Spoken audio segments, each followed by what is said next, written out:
O que me preocupa é que, como a gente está com um clima bastante complicado, né? Essa questão do auxílio, ela se impõe. Então, esse debate das vinculações, da rigidez orçamentária, da eficiência alocativa do gasto público, afinal, nós estamos tratando de dinheiro público, né? O Brasil não gasta pouco, ele gasta muito e gasta mal.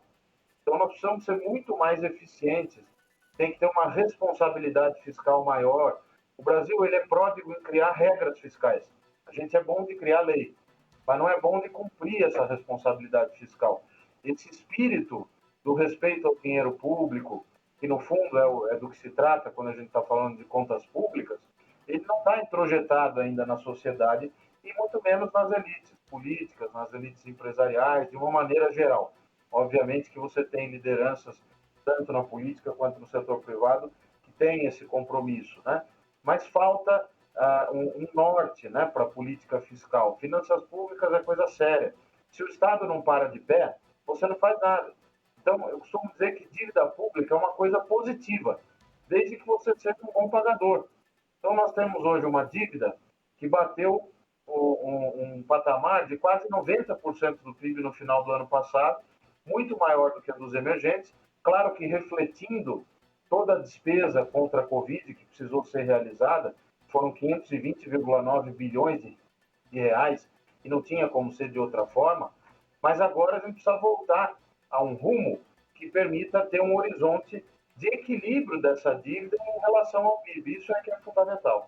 E os políticos, por exemplo, será que não era possível fazer algum tipo de ginástica de manejo no orçamento para abrir mão daquelas emendas parlamentares, por exemplo, e destinar esses recursos, seja para o auxílio emergencial, seja para a compra de vacinas, para outras coisas, abrir mão de vários benefícios que os políticos têm, várias regalias, os próprios servidores públicos, né? Essa classe abastada que a gente tem no Brasil são verdadeiros barões, cheios de benefícios, e quem paga os salários deles somos nós, pagadores de impostos. Será que não é possível algum tipo de manejo nesse sentido? É o que o pessoal pergunta para você.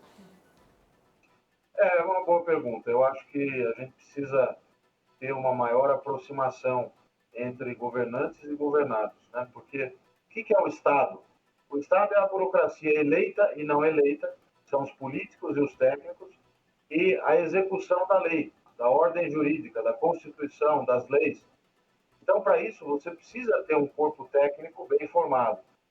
Esse é o meu 7º ano já aqui em Brasília, já há 4 anos à frente da IFE, e eu percebo o seguinte: tem muita gente competente, muitas vezes subutilizada na burocracia estatal, né?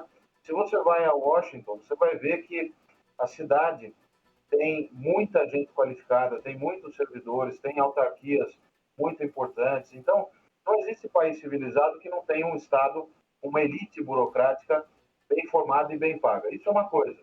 Agora, a outra são os excessos. Então, veja, o caso do judiciário, por exemplo, você tem muitos desembargadores e juízes ganhando acima do teto remuneratório constitucional. Por quê? Porque incluem vantagens, indenizações, uma série de penduricalhos que acabam elevando e muito o valor da remuneração em relação àquilo que realmente deveriam receber pela Constituição. Há projetos em tramitação no Congresso para rever essa questão, e acho que sim, deveriam ganhar uma importância maior, sobretudo nesse momento em que todos devem dar a sua cota de contribuição nesse momento de crise, né? Quem pode mais, que dê uma cota de contribuição maior. Agora, emendas parlamentares, também, inclusive, recomendo isso, quer dizer, eu acho que, pessoalmente, 16,34 bilhões de emendas no orçamento deste ano, de 2021, que está tão apertado, eu pergunto, faz sentido? Quer dizer, será que é melhor fazer um ginásio de esporte lá na cidade do parlamentar? Ou será que ele poderia abrir mão desse ginásio de esporte e contribuir para pagar o auxílio emergencial? A segunda alternativa é muito mais razoável. Se a população fosse consultada, eu tenho certeza que preferiria a segunda alternativa. Então, dou razão para essa indignação que você reflete e que vem dos ouvintes e dos telespectadores.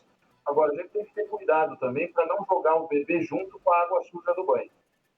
Não existe país civilizado e desenvolvido sem uma alta burocracia que toque o Estado.